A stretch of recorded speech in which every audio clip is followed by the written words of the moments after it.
Está no ar o Assunto Federal, conteúdo que faz a diferença.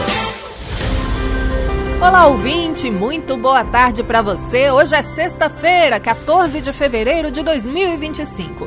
Eu sou Ana Gabriela Salles e hoje sigo aqui com você até às 5 da tarde, ao vivo no Assunto Federal, seu programa de todas as tardes cheio de informação e prestação de serviço. O Luciano Seixas volta na segunda-feira. Estamos no streaming do site radiogov.ebc.com.br e também via satélite para emissoras parceiras de todo o país. Fica com a gente, porque você já sabe, aqui tem conteúdo que te interessa e que faz a diferença. Aqui o assunto é federal. Com os trabalhos técnicos do José Alves e a produção da equipe da Rádio Gov da empresa Brasil de Comunicação EBC, a gente começa agora com o Giro de Notícias. É hora do Giro de Notícias. Olha, a gente abre com a notícia de um incidente que aconteceu nessa madrugada e pegou muita gente de surpresa. Moradores de Minas Gerais, São Paulo e Rio de Janeiro, que utilizam telefones com sistema operacional Android, receberam 2 alertas de supostos terremotos no mar a 55 quilômetros de Ubatuba, no litoral de São Paulo. Mas logo a rede sismográfica brasileira, coordenada pelo Observatório Nacional, vinculado ao Ministério da Ciência, Tecnologia e Inovação, detectou não haver qualquer registro de atividade sísmica na região. A Agência Nacional de Telecomunicações, Anatel, foi notificada sobre o envio desses avisos falsos e esclareceu que os avisos de terremoto não foram emitidos pelas prestadoras de telecomunicações ou pelo Sistema Nacional de Defesa Civil. Assim, não se confundem com as mensagens encaminhadas pelo Defesa Civil Alerta. Esses alarmes, segundo a Anatel, foram enviados diretamente pelo Google para dispositivos com o sistema Android. Bom, e diante do impacto causado aí por essa desinformação, na população, a Anatel instaurou um processo administrativo e, em caso de qualquer irregularidade, a agência afirmou que adotará as providências adequadas junto à empresa Google para impedir novos episódios de alarmes falsos e preservar a credibilidade do Defesa Civil Alerta perante a sociedade. Olha, e hoje, 14 de fevereiro, faz um ano que aconteceu a primeira fuga de uma penitenciária federal no país. Você deve se lembrar do caso de fuga de 2 detentos do Presídio Federal de Mossoró, no Rio Grande do Norte. Bom, e se depender do ministro da Justiça e Segurança Pública, Ricardo Lewandowski, essa foi a primeira e a última fuga. O ministro apresentou ontem um balanço das ações e dos investimentos no último ano para reforçar a segurança do sistema federal, que possui 5 presídios no país. Uma das medidas é a construção de muralhas. Vamos ouvir um trecho do que disse o ministro. Nós estamos agora construindo muralhas em todas as penitenciárias federais. É um investimento de vulto, mas necessário. É uma obra defensiva, não é um muro comum, é um muro que se aprofunda na terra, é um muro que tem uma blindagem, é um muro que tem um efeito dissuasório para evitar invasões, evitar fugas. Nós podemos garantir que não registraremos nenhuma fuga daqui para frente. Podemos garantir isto de forma bastante convicta. O presidente Lula segue em visita ao norte do país, onde cumpre várias agendas desde ontem. Bem cedo, em entrevista à Rádio Clube do Pará, o presidente afirmou que a meta do Minha Casa Minha Vida será ampliada em 25%. Agora, o governo pretende atingir 2.500.000 moradias até o fim de 2026. Ainda pela manhã, Lula visitou as obras do Parque da Cidade, na capital paraense. Tem o Parque da Cidade aqui em Brasília também. Mas esse espaço, lá em Belém, vai sediar em novembro desse ano a programação da COP30, Conferência das Nações Unidas sobre Mudanças do Clima. Com mais de 500.000 metros quadrados de obras construídas, além de uma área paisagística de 50 hectares, o Parque da Cidade já é considerado o maior empreendimento urbano em execução no Pará. Foram investidos R$ 980 milhões e 74% das obras já estão concluídas, segundo o governo. E durante a cerimônia de divulgação dos investimentos do governo federal na COP30, o presidente Lula voltou a destacar a importância estratégica da escolha de Belém como sede do evento mundial. Vamos ouvir. Não é fácil tomar uma decisão de fazer um evento da magnitude de uma COP no estado do Pará, ou qualquer outro estado que não fosse São Paulo ou Rio de Janeiro. Porque são estados que têm uma estrutura hoteleira muito maior do que qualquer outra parte do Brasil. São estados que estão mais preparados para muitas coisas do que o restante do Brasil. Por isso são os estados mais desenvolvidos do Brasil. E quando eu decidi fazer aqui, muita gente achava que era uma loucura fazer a COP no Pará. Porque a COP não é uma coisa nossa. A COP é uma coisa da ONU. A ONU escolheu o Brasil para fazer, mas quem manda é a ONU. Eu escolhi o Pará para fazer, mas quem manda é a ONU. Então é um evento que o Brasil está administrando, mas é uma coisa organizada pelas Nações Unidas. E por que eu escolhi Belém? Eu tinha ido em 1981 visitar Barcelona, que fez as Olimpíadas de 1982. E eu comecei a ver, 92, eu comecei a ver a transformação que a cidade de Barcelona sofreu. E eu fiquei pensando, por que o Brasil não pode fazer esses eventos internacionais? Vocês estão lembrados o resultado da Copa do Mundo de 2014? Vocês estão lembrados do massacre que nós sofremos pela internet contra a realização da Copa do Mundo? Vocês têm noção? Ou seja, e tudo muito mais pela internet, era de que, sabe, porque a gente quer escola padrão FIFA, a gente quer saúde padrão FIFA, a gente quer tudo padrão FIFA, e foi criando um clima de animosidade contra a Copa do Mundo, que o Brasil chegou até a pensar em desistir de fazer a Copa do Mundo.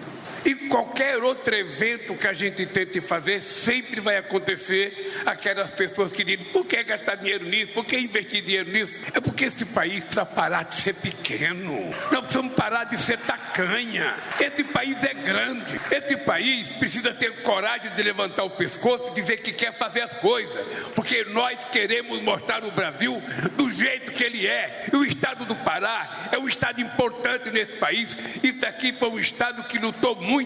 Esse estado tem história. Por que os outros podem fazer e ele não pode fazer? Então, por teimosia, eu resolvi que o estado do Pará iria fazer a COP. Até porque se a gente não faz isso, só os mesmos estados se desenvolvem. E por que não começar a desenvolver? Ora, não é dinheiro jogado fora. A quantidade de canais que está sendo feita, a quantidade de drenagem, a quantidade de saneamento básico, a quantidade de instalações novas, é uma coisa que vai ficar para o povo do Pará, vai ficar para o povo de Belém. Olha, ainda hoje o presidente Lula participa do anúncio de investimentos da Vale em Parauapebas, também no Pará. A mineradora vai investir 70 bilhões de reais na expansão da exploração de ferro e cobre em Carajás até 2030. E os áudios dos discursos dessa outra cerimônia agora à tarde você encontra completos lá no nosso portal radiogov.ebc.com.br. Os prefeitos e prefeitas são fundamentais no combate às mudanças do clima, e não sou eu que estou dizendo não. A afirmação foi do presidente da COP30, André Correia do Lago, durante um painel no encontro de novos prefeitos e prefeitas, que aconteceu essa semana aqui em Brasília. Leandro Molina traz mais informações no boletim COP30 Amazônia. Roda aí, Zé. Boletim COP30 Amazônia. Informações da Conferência da ONU sobre Mudança do Clima.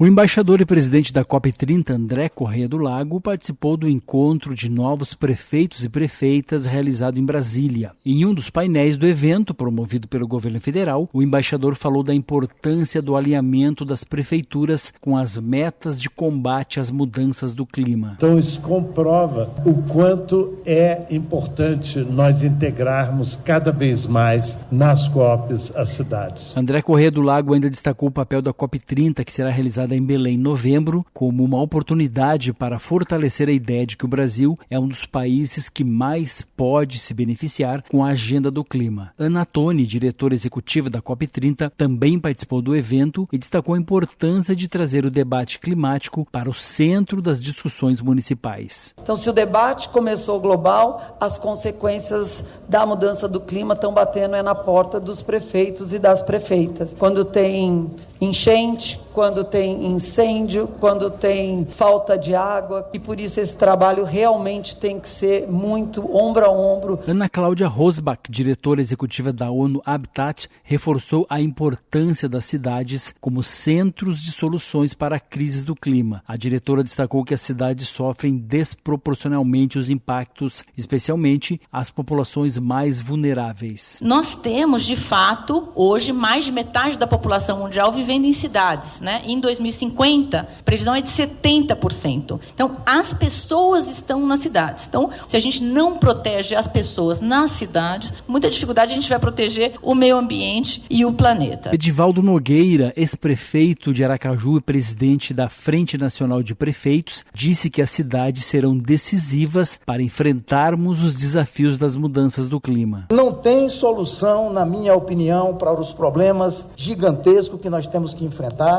se não tiver a participação efetiva das cidades. Gregor Robertson, embaixador da CHAMP, Coalizão de Lideranças Climáticas, elogiou a liderança do Brasil na agenda do clima, mas afirmou que sem a participação das cidades não será possível vencer a batalha contra as mudanças do clima. Agora é uma necessidade, não tem mais uma discussão.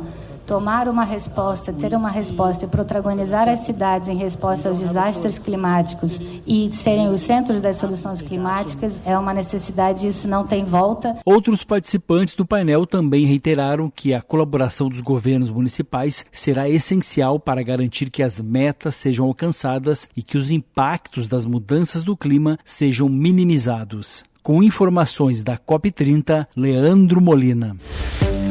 Boletim COP30 Amazônia, uma parceria da Presidência Brasileira da COP30 com a agência Rádio Gov. Pois é, Belém vai sediar a COP30, né, a Conferência de Mudanças do Clima da ONU, mas todos os municípios têm aí o seu papel, né? Ainda sobre as ações do governo federal na região norte, vamos saber mais sobre os investimentos anunciados para a educação essa semana.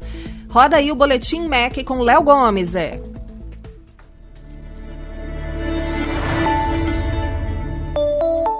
Olá, eu sou Léo Gomes e você está ouvindo o Boletim MEC. O MEC anunciou novos investimentos na educação em estados do Norte, por meio do Programa de Aceleração do Crescimento, o novo PAC. Os recursos serão alocados na educação básica, na educação profissional e tecnológica e na educação superior, com o objetivo de ampliar e consolidar a educação no estado. No primeiro evento, realizado em Macapá, foi divulgado o aporte de R$147 milhões para a construção de 8 creches, de 3 escolas de tempo integral e do campus Tartarugalzinho do Instituto Federal do Amapá, além de melhorias na Universidade Federal do Estado. O ministro da Educação, Camilo Santana, destrinchou como serão feitos esses investimentos. 25 milhões do novo campus do Instituto Federal, quase 48 milhões de investimentos para consolidar aqueles institutos e a Universidade Federal já existente aqui no Amapá, construção de restaurante para alunos, novos blocos, consolidar laboratórios aqui no estado do Amapá. Como também 73 milhões para a construção de novas escolas de tempo integral, creches e transporte escolar aqui para o estado do Amapá. Em um segundo momento, a pasta participou de encontro em Belém, no Pará, para anunciar a construção de 3 novos campi do Instituto Federal do Pará. Serão destinados R$25 milhões para cada um deles. Além disso, também foi inaugurado o bloco didático-pedagógico do campus Belém do Instituto. O ministro ainda anunciou a retomada de mais outras obras pelo estado.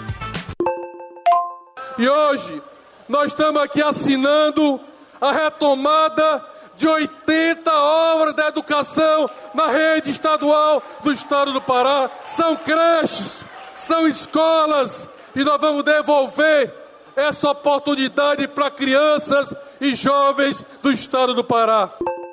Para ampliar a oferta de cursos técnicos de nível médio, o governo federal anunciou em março de 2024 a expansão dos institutos federais, com a construção de 100 novas unidades em todo o Brasil. A previsão é gerar 140 mil novas vagas de educação profissional e tecnológica, quando esses campi estiverem concluídos. Para mais informações, acesse o nosso site em www.gov.br/MEC. Ministério da Educação, Brasil, União e Reconstrução, Governo Federal. Ainda sobre educação, porque aqui no assunto federal você sabe que é um dos assuntos favoritos, né? O presidente Lula anunciou que o primeiro depósito de R$1.000 do programa Pé de Meia deve ocorrer já na semana que vem, depois do desbloqueio de recursos pelo TCU, Tribunal de Contas da União. Claudimário Carvalho tem os detalhes. O presidente da República, Luiz Inácio Lula da Silva, anunciou que o primeiro depósito de R$1.000 do programa Pé de Meia deve ocorrer na próxima semana. O benefício voltado a estudantes de baixa renda busca reduzir a evasão escolar e garantir que jovens concluam o ensino médio. No Pará, 278 mil alunos já receberam o auxílio. Além do Pé de Meia, o governo lançou a Bolsa Mais Professores, incentivo financeiro para estimular o ingresso na carreira docente. Também ampliou investimentos em escolas de tempo integral, programas de alfabetização e na construção de novos institutos federais e hospitais universitários. O presidente reforçou que as iniciativas são estratégicas para o futuro do país, para garantir mais oportunidades aos jovens e qualificação profissional para o mercado de trabalho. Da agência Rádio Gov em Brasília, Claudimário Carvalho. Olha, o Ministério do Esporte retomou o programa Segundo Tempo, com inclusão do Paradesporto em 5 estados do país. O Claudimário Carvalho volta com essas informações. O Ministério do Esporte informa que o programa Segundo Tempo foi retomado em 5 estados brasileiros. Essa nova etapa inclui a prática esportiva para pessoas com deficiência e amplia o acesso ao esporte para crianças, jovens e adultos. O programa volta a funcionar com 15 núcleos esportivos em 5 estados: Rio de Janeiro, Bahia, Paraíba, Minas Gerais e Mato Grosso. Do total, 14 núcleos seguem o modelo tradicional. Um, na Bahia, é voltado ao paradesporto, para atender 60 pessoas por cada ciclo de trabalho.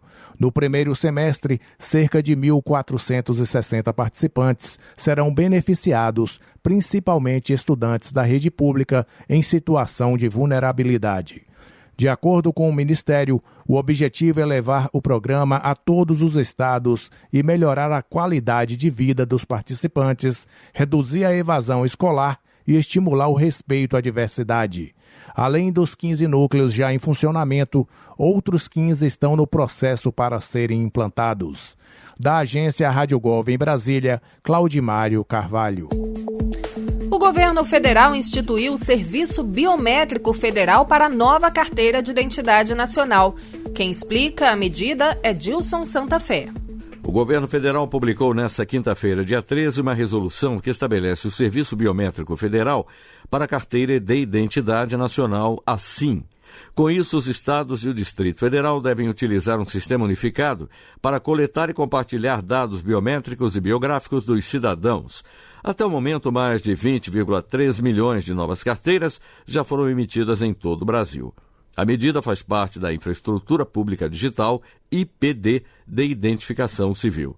Segundo o governo, a iniciativa vai facilitar o acesso a serviços públicos e privados, como concessão de benefícios sociais e operações bancárias.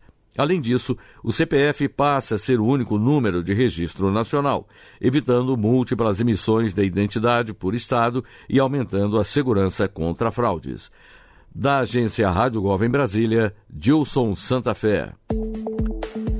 E uma pesquisa apontou que 8 em cada 10 brasileiros, 8 em cada 10, consideram que o turismo gera empregos.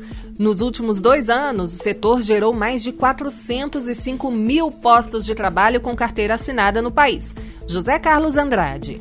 Uma pesquisa do Ministério do Turismo e da Nexus Pesquisa e Inteligência de Dados revelou que 84% dos brasileiros consideram o turismo importante para a geração de empregos.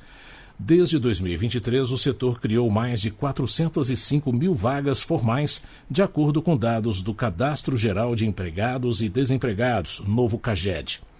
Além da geração de empregos, a atração de investimentos foi o benefício econômico mais citado, com um aumento de 40% nos investimentos estrangeiros no turismo em 2024. A pesquisa também destacou que 51% dos entrevistados acreditam no grande potencial turístico do Brasil, mas 43% acham que ele é pouco aproveitado.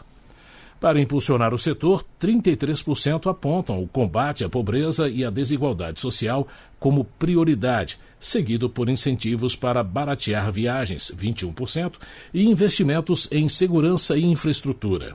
O levantamento ouviu 5.542 pessoas em todo o país entre outubro de 2024 e janeiro de 2025, com margem de erro de 2 pontos percentuais. Da agência Rádio Gov em Brasília, José Carlos Andrade. Olha, a gente termina o giro de notícias de hoje com um registro. Faleceu nesta sexta-feira o cineasta Cacá Diegues. Nas redes sociais, o presidente Lula lamentou. Disse, abre aspas, durante sua vida, levou o Brasil e a cultura brasileira para as telas do cinema e conquistou a atenção de todo mundo, fecha aspas, do presidente Lula. O Ministério da Cultura e a Ancine, Agência Nacional do Cinema, também lamentaram o falecimento do cineasta. Um dos fundadores do movimento Cinema Novo, Cacá Diegues construiu ao longo de sua carreira uma obra com mais de 20 longas-metragens, vários deles premiados, com destaque para Chica da Silva, de 1976, Bye Bye Brasil, em 1980, Veja Esta Canção, de 1994 e Deus é Brasileiro, de 2003. Agora em Brasília, 4h21. Você está ouvindo o Assunto Federal, conteúdo que faz a diferença. E como é que tá o tempo aí na sua cidade? Aqui em Brasília tá bem calor. De vez em quando tem um temporal, né, Zé? Mas, via de regra, tá bastante abafado, bastante calor mesmo, pegando fogo, um sol para cada um, né? Bom, toda sexta-feira, nossa previsão do tempo é diferente aqui no Assunto Federal. Quem fala com a gente sobre o tempo em todo o país, os alertas e, claro, como fica o fim de semana, é o meteorologista do Instituto Nacional de Meteorologia, o INMET, Olívio Bahia. Boa tarde, Olívio. Boa tarde, Ana Gabriela. Boa tarde, amigos ouvintes da Rádio Gov. Bom, o final da tarde, noite desta sexta-feira deve ser instável, ainda com pancadas de chuvas, especialmente no centro-norte do território brasileiro, com alguns temporais pontuais aí em áreas do Mato Grosso, Goiás, Mato Grosso do Sul, também esperando chuva aí entre São Paulo e o estado do Paraná. No norte do Brasil, essa chuva vai se espalhando aí por boa parte do Amazonas, do Pará, Tocantins, Roraima e Amapá, onde vem chovendo bastante nos últimos dias. Então teremos aí um final de sexta-feira com bastante condição para chuva nessas áreas, chuvas que podem trazer impacto para algumas localidades, especialmente aí nas regiões metropolitanas de Manaus, de Belém e do Amapá, além de áreas também aí entre o Maranhão, Piauí e o estado do Ceará. O final de semana não deve ser muito diferente, permanece aí a condição para chuva, muita chuva inclusive, principalmente em áreas do centro-norte do Brasil, aí incluímos o Mato Grosso, áreas do norte de Goiás, Tocantins, Maranhão, Pará, Amapá, Amazonas e Rondônia. Pode chover pontualmente aí alguns acumulados que podem superar inclusive os 80 até 100 milímetros em algumas localidades. Chuva que deve continuar provocando transtornos, especialmente nas metropolitanas dos estados do norte, além também da região metropolitana de São Luís. No centro-sul do país, né, calor, alta umidade do ar e pancadas de chuvas mais localizadas, tá? Mas ainda não descartamos que essas chuvas possam vir acompanhadas de raios, rajada de vento e pontualmente até queda de granizo, com uma atenção mais especial aí para a faixa leste litorânea do estado de São Paulo, áreas do sul e serra também do Rio de Janeiro, onde a chuva pode provocar aí alguns transtornos ao longo desse final de semana, especialmente no sábado. As temperaturas continuam quentes, aí acima da média em grande parte dos estados do país. Tivemos a atuação de uma onda de calor na região sul do Brasil. Os próximos dias devem continuar quente e bem quente, especialmente no centro-leste do Brasil. A partir aí do sábado, principalmente do domingo, as temperaturas vão se elevando em áreas do Paraná, do Mato Grosso do Sul, áreas de São Paulo, Minas Gerais, Rio de Janeiro. Na capital fluminense podemos ter temperaturas na ordem de 40 graus ali entre domingo e segunda-feira, então bastante quente. A gente vai ter que ir acompanhando para ver aí como essas temperaturas máximas vão se comportando nos próximos dias. Mas fica a recomendação, beber bastante líquido, procurar aí local com sombra para amenizar um pouco o calor deste final de semana.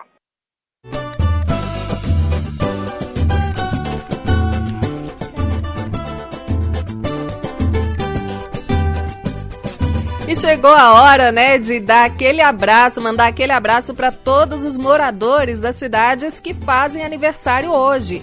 A gente destaca aqui Delmiro Gouveia, em Alagoas, lá no sertão alagoano, Caeté, em Minas Gerais, e Itapiranga, em Santa Catarina, Itapiranga em Santa Catarina, que completam mais um ano hoje, dia 14 de fevereiro. E o Luciano Seixas não tá aqui, mas eu também fiz o dever de casa com a ajuda do nosso produtor, o Everson Paulino, e a gente separou aqui alguns dados do Comunica BR sobre esses municípios. É bom a gente saber, né, o que tá acontecendo aí pelas cidades no nosso Brasilzão. Vamos lá, Delmiro Gouveia, em Alagoas, tem muito apoio ao agronegócio. São 23 contratos de empréstimos que foram firmados em 2024 para financiar a produção agrícola, né? E 23 milhões de reais foram concedidos para essa área de agronegócio no ano passado, segundo o Comunica BR. Também tem apoio aos pequenos produtores, né, para a agricultura familiar.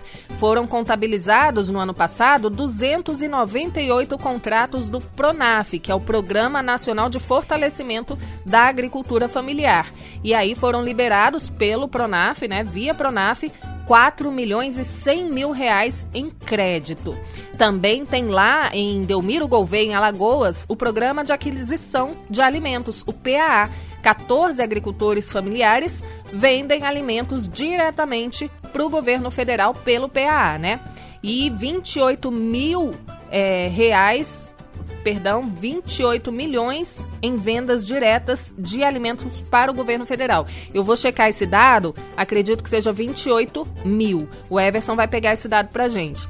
Bom, na área de educação tem dinheiro direto na escola. O programa Dinheiro Direto na Escola repassou 366 mil reais para as escolas realizarem aquelas compras de menor valor, né, de pequeno valor, mas que fazem toda a diferença, isso no ano de 2024. Vamos sair lá de Alagoas para Minas Gerais? Caeté tem cerca de 38 mil habitantes e só uma curiosidade antes do Comunica BR. Em Tupi, na língua tupi, Caeté significa mato verdadeiro ou floresta densa. Lá foi selecionado um projeto do novo PAC Seleções Água para Todos. Então, o município foi contemplado com abastecimento de água rural e urbano. Também tem iniciativa do governo federal na área de trabalho e emprego. 5.200 trabalhadores estão contratados com carteira assinada no município, segundo o Comunica BR.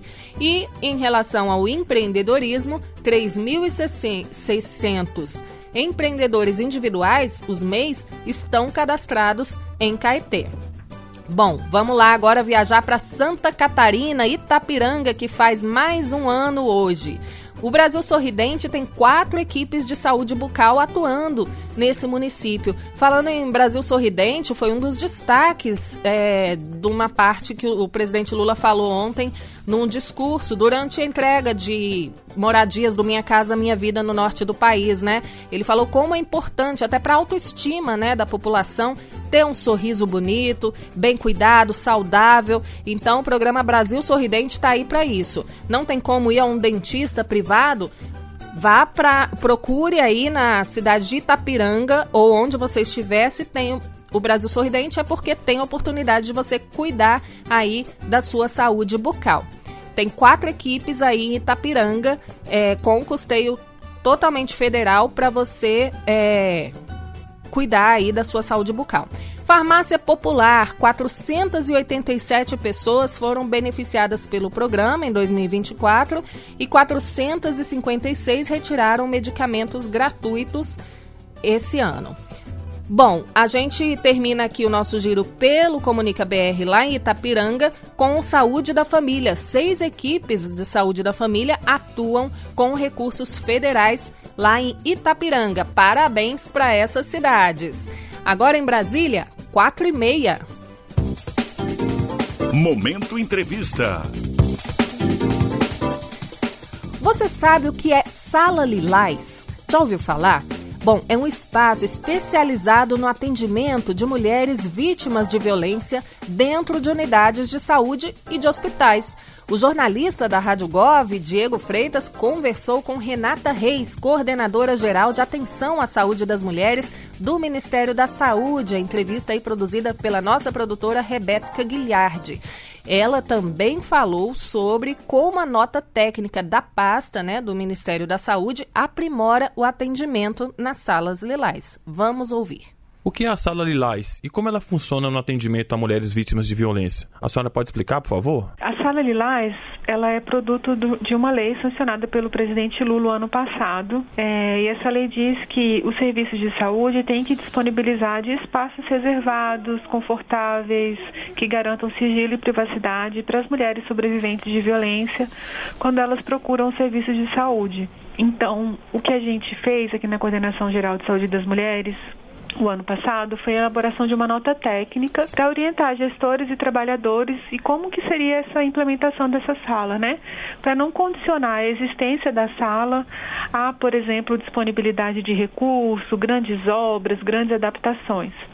Então, aqueles serviços que já existem, que já estão em operação, a gente dá sugestões de adequações nos processos de trabalho para que seja garantido esse direito das mulheres, de conforto, sigilo, privacidade, atendimento adequado quando ela procura o serviço sobrevivente de violência. Os serviços novos, por exemplo, do novo PAC, ele já vem com plantas adaptadas e que contemplam a existência da Sala Lilás com esse propósito, já com essa facilidade arquitetônica. A senhora falou até da nota técnica que foi publicada agora aqui pelo Ministério da Saúde. Quais são os principais pontos dessa nota técnica? Os principais pontos são essas sugestões de como adequar o processo de trabalho. Então, como que a gente suspeita de uma situação de violência? Ao perceber uma situação de violência, como que a gente acolhe essa mulher e já a direciona para uma condição de receber atendimento de forma sigilosa, com privacidade. Quais são as etapas desse atendimento? Então, a gente faz o acolhimento, a gente dá o atendimento clínico conforme a sua necessidade, os protocolos que o Ministério da Saúde preconiza. A gente relembra a etapa super importante da notificação compulsória da violência. A violência é um agravo de notificação compulsória previsto em lei, previsto em portaria do Ministério da Saúde, significa informar ao Ministério da Saúde via SINAM, que é o Sistema Nacional de Agravos de Notificação, que aquela violência aconteceu. A gente tira a violência do âmbito privado e transforma a violência num evento de saúde pública. Não tem nada a ver com denúncia, com envolvimento policial ou judicial. Significa que a gente, trabalhadores que estão lá atendendo essas mulheres, ajudam a construir a política pública aqui do nível federal quando dão visibilidade para esse fenômeno, alimentando o sistema com dados que são anônimos e sigilosos, nem profissional é identificado e nem a sobrevivente é nomeada, e, por fim, o segmento na rede intrasetorial, então, outros equipamentos dentro da rede de atenção à saúde que essa mulher precise, por exemplo, atenção psicossocial, a devolutiva para a atenção primária, por exemplo, se ela está no nível da atenção especializada, como que a atenção primária mantém essa vinculação e o acompanhamento dessa mulher, e o segmento na rede intersetorial. Essa mulher ela pode precisar de apoio da assistência social, ela pode sim precisar de apoio do sistema judiciário e outros, entende? Então a gente dá uma passeada em todos esses aspectos do cuidado das mulheres em situação de violência e orienta gestores e trabalhadores da saúde para como adequar e garantir o direito das mulheres nessa situação. Como é que a senhora avalia que essa padronização pode melhorar o acolhimento e assistência prestada nas unidades de saúde? Na verdade, eu não chamaria de uma padronização. A gente tem diretrizes, porque o cuidado, ele deve ser individualizado, né? Não existe duas mulheres sobreviventes de violências, ainda que na tipificação da violência seja a mesma, que vão ter as mesmas necessidades, vão ter as mesmas consequências. Enfim, então o atendimento ele deve ser individualizado. Mas quando eu crio uma condição de acolhimento, de escuta ativa, qualificada, eu estou ali estabelecendo um vínculo com essa mulher, uma relação de confiança, dando espaço para que ela conte sua história, apresente as suas demandas. Depois eu procedo a anamnese, exame físico, exames sorológicos que forem necessários, enfim, o que for necessário de cuidado a saúde dessa mulher. Pode ser necessária profilaxia para infecção sexualmente transmissível, profilaxia de gestação, né, decorrente de violência sexual, e a notificação, como eu já disse, que é uma etapa importante, e garantir que ela seja acompanhada longitudinalmente na rede. Então, isso são as diretrizes gerais, não é uma padronização. É a partir dessas diretrizes gerais, eu escuto cada uma das mulheres e atendo às necessidades que ela me trouxer, porque isso é um princípio do SUS, né? Dar a cada pessoa o que cada pessoa necessita. Não tem necessidades universais. E assim, existe já um protocolo específico para atendimento às mulheres em situação de risco imediato? Depende do tipo de violência, né? Tem violência física, a Lei Maria da Penha tipifica 5 tipos. Violência psicológica, moral, patrimonial, sexual. Me fugiu a última. Física, acho que é. Não falei a física, falei? Enfim, depende do tipo de violência. Então, por exemplo, violência sexual, que geralmente, enfim, mas é muito comum que ela procure o serviço de saúde. Eu preciso diferenciar. É uma violência sexual aguda, que aconteceu nas últimas 72 horas, o protocolo é um. É uma violência sexual crônica, o protocolo é outro. Muitas vezes aquela mulher está sofrendo outro tipo de violência, violência doméstica, intrafamiliar, por parceiro. E é aquela mulher que recorrentemente está procurando a unidade de saúde com queixas vagas, inespecíficas, ou com queixas que respondem muito mal aos tratamentos convencionais propostos. Então a gente convida profissionais a calibrar o radar, né, o olhar, para suspeitar de situações de violência e poder conduzir conforme os protocolos, sim, que já existem aqui do Ministério da Saúde. Já existem salas velinais em todo o Brasil? Ou então em quais estados? Já existem? Quais faltam? Se há previsão de expansão para outras regiões? A gente não tem essa informação. Como eu disse, ela não precisa ser criada com um código diferente, enfim, porque a gente tem um Cadastro Nacional de Estabelecimentos de Saúde, né, o CNES. Então, por exemplo, se eu quiser procurar leitos habilitados como alto risco de gestação, eu consigo encontrar. UTIs habilitados, eu consigo encontrar. Para a sala de lares não existe esse tipo de cadastro.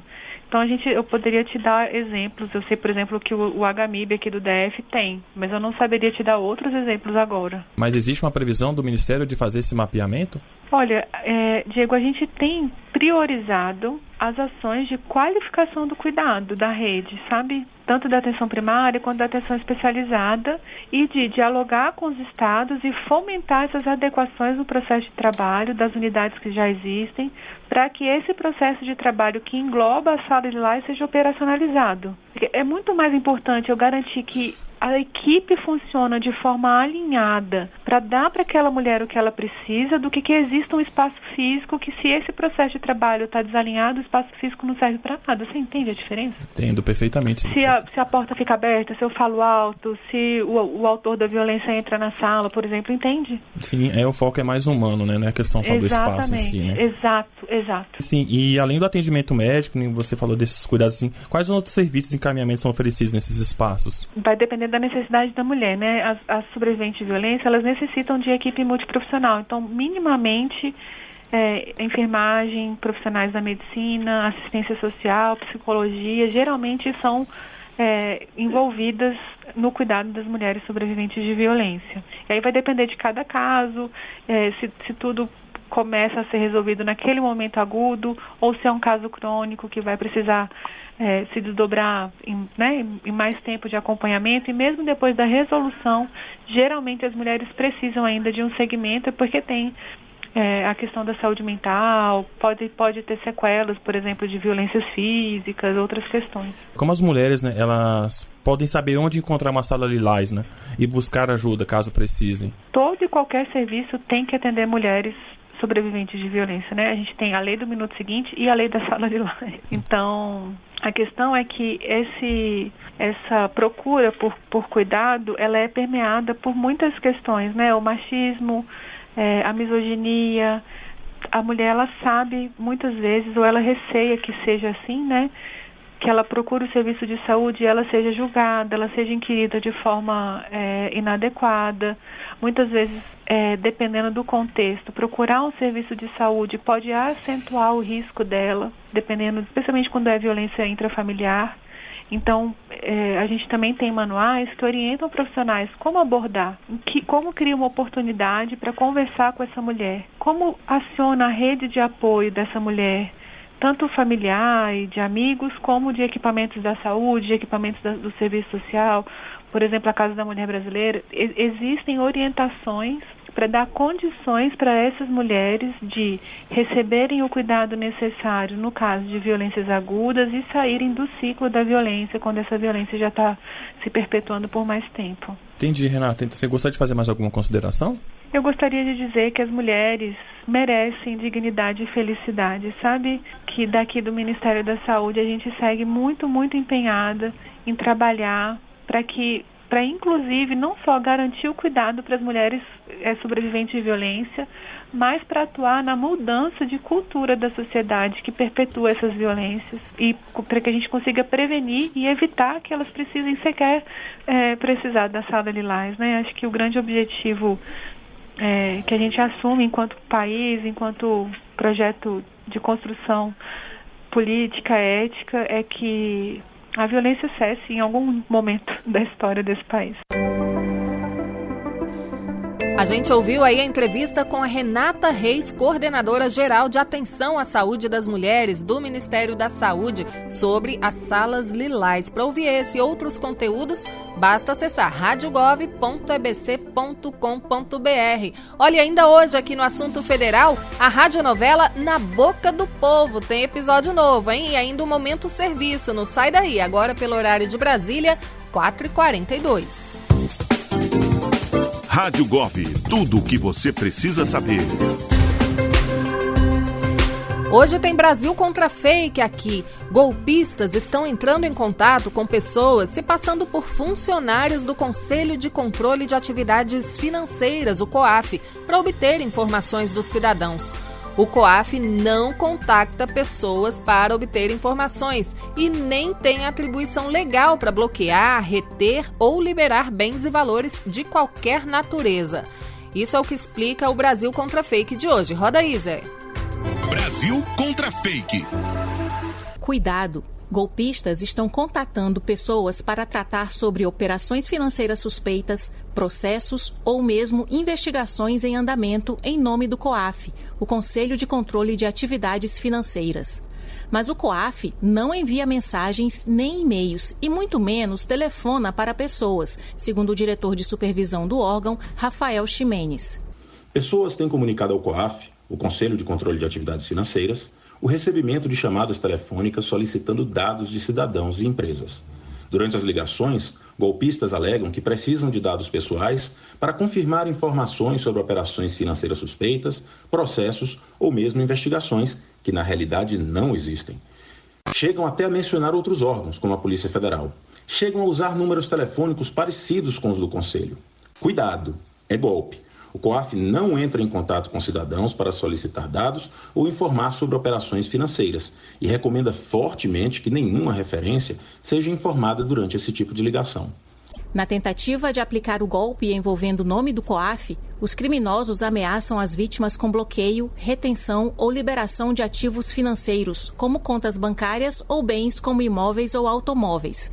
O COAF não tem atribuição legal e nem é responsável por bloquear ou liberar bens e valores de qualquer natureza.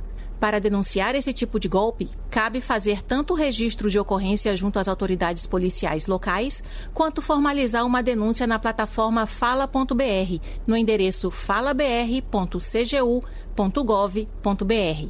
Na hora de se informar, busque fontes confiáveis. Reportagem Gisele Brasil. Para mais informações, acesse gov.br/Brasil contra fake. Você está ouvindo o Assunto Federal, conteúdo que faz a diferença. E vamos de radionovela agora. Hoje tem um novo capítulo de Na Boca do Povo. Nesse segundo episódio, a radionovela do MDS explica as condicionalidades de saúde e de educação do Bolsa Família. Os personagens retratam situações da vida real, que envolvem as regras destinadas a quem recebe o benefício. Vamos ouvir. Na Boca do Povo, a radionovela do Ministério do Desenvolvimento Social. A Cláudia é manicure, mãe solo de 2 crianças, o Júlio de 7 anos e a Alice de 5. Ela recebe o Bolsa Família há alguns anos e sabe que existem regras a seguir para garantir a manutenção do benefício. Por isso, ela aproveitou que estava perto da escola dos filhos e foi checar a presença escolar dos dois. Olá, tudo bem? Eu sou a mãe da Alice e do Júlio. Eu vim saber se tá tudo bem com eles na sala de aula, no tratamento com os professores e também checar a presença. A Lete é secretária na escola e domina o assunto. Certo. Tudo bem? Como é que é o nome da senhora mesmo? É Cláudia. Ah, dona Cláudia, a senhora, desculpa não lembrar, é que são tantas crianças e tantos pais que a gente fica até confusa. Eu entendo. Me dê só um minutinho para eu checar a presença das crianças. Escreva aqui, por favor, o nome completo dos dois. E depois de pouco mais de 1 minuto... Sim, dona Cláudia, tá tudo certo. Aqui não tem nada para se preocupar. Tanto o Júlio quanto a Alice estão com presença escolar dentro do esperado. As crianças de 4 a 5 anos do Bolsa Família precisam ter 60% de frequência mensal, como é o caso da pequena Alice, e 75% de frequência mensal para as crianças e adolescentes de 6 a 17 anos, como é o caso do seu mais velho, Júlio. Bom saber, dona Arlete. Eu fico muito contente. Eu faço de tudo para eles não faltarem mesmo, né? Claro. Vez ou outra tem uma gripinha, uma dor de barriga, mas eles estão sempre aqui, que educação é a maior riqueza que eles podem ter. Ah, eu trabalho aqui há quase 30 anos, né, dona Cláudia? Eu sou suspeita para falar de educação. Mas a senhora sabe que tem que checar as condicionalidades de saúde, porque o Bolsa Família ele também considera a situação do cartão de vacinação e o acompanhamento do peso e da altura das crianças. Eu sei sim, dona Arlete. Amanhã mesmo eu vou atender uma cliente que mora lá quase do lado do postinho de saúde e já me certifico dessa parte também. Então deixa eu ir que a senhora tem que atender essa gente toda aqui. Ah, imagina. Até a próxima. Até, obrigada. Tchau. No dia seguinte, como pretendia, Cláudia encerrou o atendimento de um pé e mão bem na rua do posto de saúde. Logo na recepção, numa mesinha separada das demais, trabalha o seu Mauro, o funcionário mais antigo do postinho, quase 35 anos dedicados à profissão de técnico de enfermagem. Pois não, posso ajudar? Claro, eu acho que o senhor mesmo é o responsável pelas vacinas, não é? Eu mesmo, senhora. Eu sei porque o senhor já vacinou meus filhos algumas vezes. E hoje? É vacinação que a senhora busca? Eu não sei, seu Mauro, o senhor quem vai me dizer. Eu trouxe aqui o cartão de vacinação das crianças para o senhor checar se tem alguma em falta. O senhor sabe, com a correria do dia a dia, né? Às vezes a gente vai deixando isso para depois. E além de eu preocupar demais com essas coisas, eu não posso deixar de cumprir as condicionalidades de saúde. Eu recebo o Bolsa Família e não posso nem sonhar em ficar sem o benefício. Tá certo, a senhora. Deixa eu ver esses cartões. Dá aqui. Depois de checar vacina por vacina, o seu Mauro foi logo alertando. Tem vacina em falta sim, dona Cláudia. Seu filho Júlio, ele tem 7 anos, certo? Isso, ele acabou de completar. Pois é, aos 7 anos ele deve ter completado o esquema vacinal da vacina contra a difteria e tétano. São 3 doses e ele tomou só 2 até agora. Ai, meu Deus do céu, seu Mauro, o senhor não me fala uma coisa dessa. Não, dona Cláudia, não há motivo para preocupação. É só trazer o menino aqui. A gente vacina ele, o cartão fica atualizadinho e além de garantir que ele não fique doente, a senhora não vai ter problema nenhum com o Bolsa Família. De toda forma, é interessante que a senhora traga os dois em consultas de vez em quando, porque o acompanhamento nutricional que mede o peso e a altura das crianças de 0 a 7 anos também é uma regra do Bolsa Família. É pra já, seu Mauro. Amanhã cedinho eu trago o Júlio aqui. O menino é valente e não tem medo de vacina, não. Quanto a isso, o senhor pode ficar tranquilo. Daí também eu agendo a consulta para os dois. Pronto. Vou esperar vocês amanhã então. E parabéns pela iniciativa de vir aqui checar direitinho, viu, dona Cláudia? Imagina, seu Mauro, não se brinca. Eu que agradeço ter escola, o posto de saúde, tudo para ajudar a gente a cuidar dessas crianças. Até amanhã, então. Bom trabalho para o senhor. Tchau, tchau. Tchau. As condicionalidades de saúde e educação do programa Bolsa Família não funcionam como punições. Elas servem para garantir que os beneficiários do programa tenham acesso às políticas públicas de forma ampla. A presença escolar mínima, por exemplo, combate a evasão escolar e o trabalho infantil. Já as regras de saúde garantem a vacinação e o acompanhamento do peso e altura das crianças, além do pré-natal das gestantes, para que tanto elas quanto os bebês sejam acompanhados pelo poder público. O não cumprimento das condicionalidades pode significar que as famílias não estão acessando os direitos de saúde e educação e também pode gerar consequência no recebimento do benefício. Narração Iaco Guerra, roteiro Érica Braz, vozes de Renata Garcia, Érica Braz e Matheus Alves, edição de áudio Ricardo Xavier. Na Boca do Povo, a radionovela do Ministério do Desenvolvimento Social. Assunto Federal. Olha, o Prêmio Jovem Cientista retornou com soluções para conectividade e inclusão digital. Na 30ª edição, o prêmio voltou após ter sido paralisado em 2019. Os detalhes no Minuto Ciência. Minuto Ciência. O Prêmio Jovem Cientista está de volta e realizou nesta quarta-feira a entrega das premiações a 10 pesquisadores e 2 instituições agraciadas na 30ª edição. A cerimônia, que ocorreu no SESI-Lab, em Brasília, contou com a presença da ministra da Ciência, Tecnologia e Inovação, Luciana Santos, do presidente do Conselho Nacional de Desenvolvimento Científico e Tecnológico, Ricardo Galvão, do secretário-geral da Fundação Roberto Marinho, João Alegria, entre outras autoridades. Na edição de 2024, foram 801 inscrições em 5 categorias: mestre e doutor, ensino superior, ensino médio, mérito institucional e mérito científico, que celebra um pesquisador doutor e que na trajetória tenha se destacado na área relacionada ao tema da edição. Com o mote Conectividade e Inclusão Digital, o prêmio retorna após ter sido paralisado em 2019. A volta foi celebrada pela ministra Luciana Santos. Essa premiação de hoje está resgatando uma tradição que foi interrompida. O Prêmio Jovem Cientista, que nasceu em 1981, como disse Ricardo, foi paralisado desde 2019. E hoje retorna com a divulgação dos vencedores e vencedoras, simbolizando não apenas um novo momento para a ciência no Brasil, mas a reafirmação do compromisso do governo do presidente Lula com a valorização do conhecimento, da inovação e desenvolvimento científico e tecnológico. Vencedora na categoria Estudante de Ensino Superior, a graduanda Ariene Ramos, do Instituto Federal de Educação, Ciência e Tecnologia do Pará, desenvolveu a pesquisa Gênero e Poder no Cyberespaço, a dinâmica do assédio sexual contra estudantes do sexo feminino nas redes sociais online, com a orientação de Breno Alencar. No momento em que recebia o troféu, a jovem detalhou o processo do estudo, que culminou em uma cartilha instrucional. Busquei identificar quais grupos de mulheres são as mais vulneráveis a essa violência no ciberespaço, com destaque para mulheres de baixa renda e etnias marginalizadas. Como resultado, elaborei uma cartilha instrucional para auxiliar na identificação e, sobretudo, denunciar casos de assédio online, promovendo um ambiente digital mais seguro. Ainda no evento, a ministra Luciana Santos anunciou o tema da 31ª edição, Resposta às Mudanças Climáticas, Ciência, Tecnologia e Inovação como aliadas. Reportagem Mariana Leite. Minuto Ciência. Chegou a hora da gente receber aqui no estúdio a editora-chefe da Voz do Brasil, Mariana Jungmann. Mariana, conta pra gente aí quais os destaques da Voz de hoje. Você tá sem o Luciano, mas tem muita notícia aí, né? Verdade, Ana. Boa tarde pra você, pros ouvintes da Rádio Gov. Hoje a Voz do Brasil vai ser com Nazi Brum. Luciano tá afastado, mas é só por hoje. É isso aí. Então, Ana, a gente vai falar da agenda do presidente Lula lá no Pará, né? O presidente já teve agenda hoje em Belém e vai ter agora, daqui a pouquinho deve estar começando o evento dele com o anúncio de investimentos da Vale em Parauapebas, A gente vai trazer todas as informações sobre isso, tudo que foi anunciado por lá.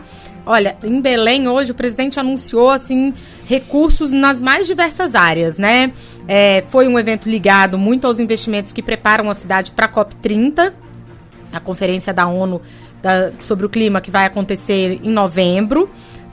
Mas o presidente também falou sobre a preparação de portos, aeroportos, enfim, teve muito anúncio por lá. A gente vai trazer os detalhes na Voz do Brasil. A gente vai falar também sobre Desenrola Rural, que é o programa para ajudar os pequenos agricultores, pequenos e médios agricultores a se livrarem de dívidas, a renegociarem com desconto. A gente vai trazer um material completo sobre isso. Boa. E vamos ter também, Ana, hoje, entrevista na Voz do Brasil com o secretário do PAC, o Maurício Muniz. Ele vai falar sobre o lançamento essa semana do PAC Seleções, que é a parte do PAC, né, que é destinada diretamente aos projetos apresentados pelos municípios.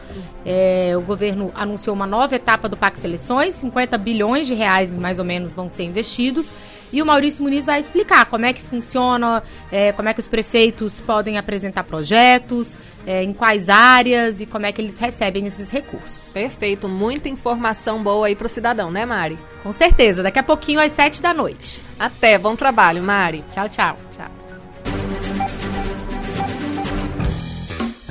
Momento Serviço. Você mora em cidades do Ceará, Pará ou Santa Catarina? Pois é, essas são algumas localidades autorizadas a receber novos canais de TV digital. Claudimário Carvalho conta essa novidade.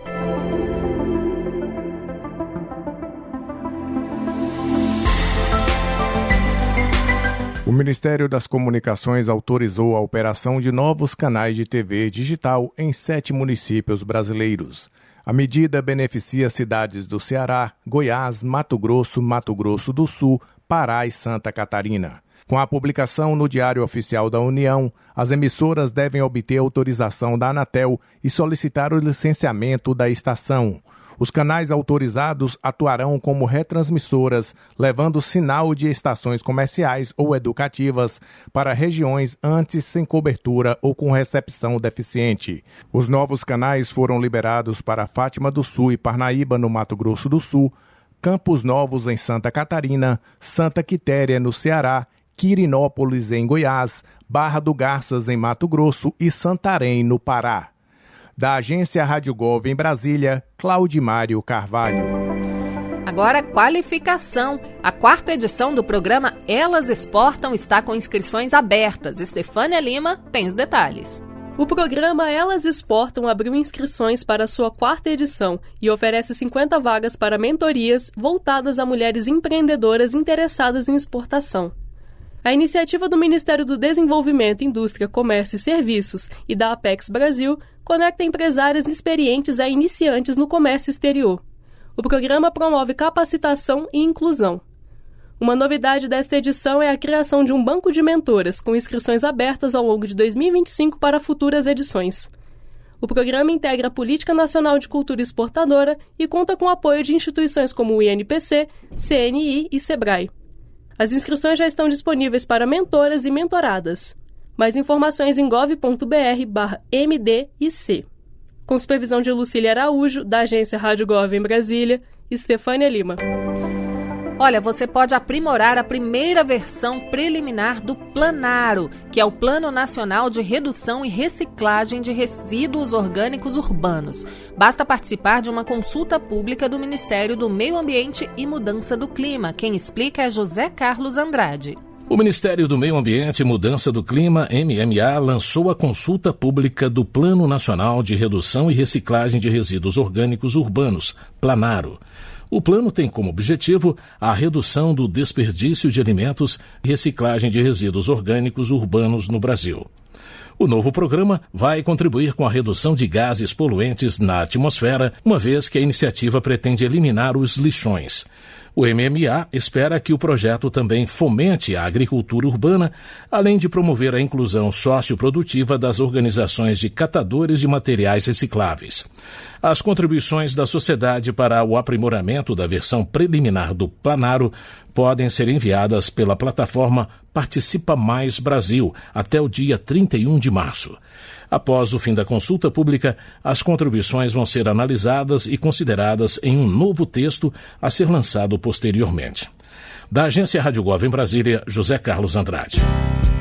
Acabou o nosso assunto federal dessa sexta-feira. O Luciano Seixas volta na segunda-feira. Eu desejo a você um ótimo finzinho de tarde e um excelente fim de semana. Continue aqui na Rádio Gov, tudo o que você precisa saber. Você acabou de ouvir o Assunto Federal com Luciano Seixas, uma produção da Rádio Gov, da empresa Brasil de Comunicação, EBC, de segunda a sexta, às 16h. Fique ligado nas notícias que impactam o seu dia a dia e na prestação de serviço para todo o país. Rádio Gov, tudo o que você precisa saber.